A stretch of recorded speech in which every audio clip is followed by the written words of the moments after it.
excitement gripped him as he stared at the dark ceiling. How could it be moving upward?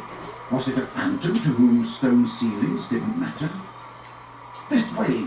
he shouted, and he began to run up the stairs into the entrance hall.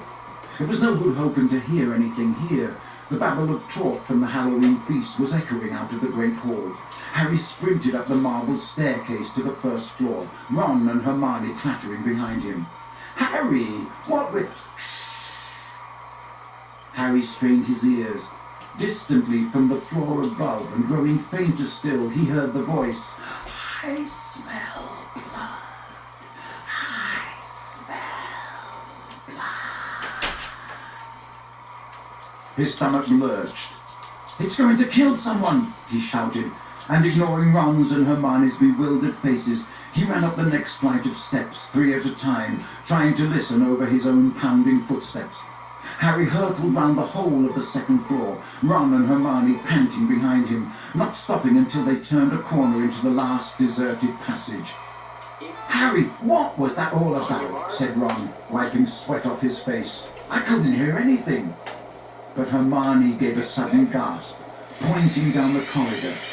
"Look!" Something was shining on the wall ahead.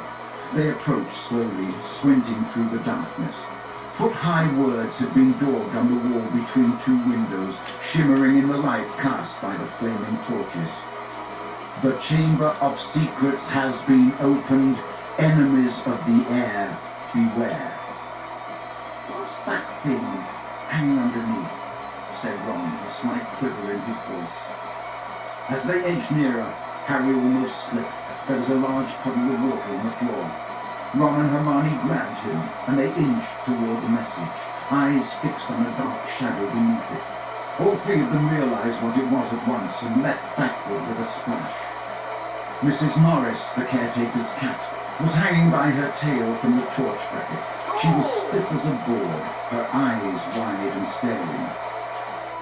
For a few seconds, they didn't move. Then Ron said, "Let's get out of here." "Shouldn't we try and help?"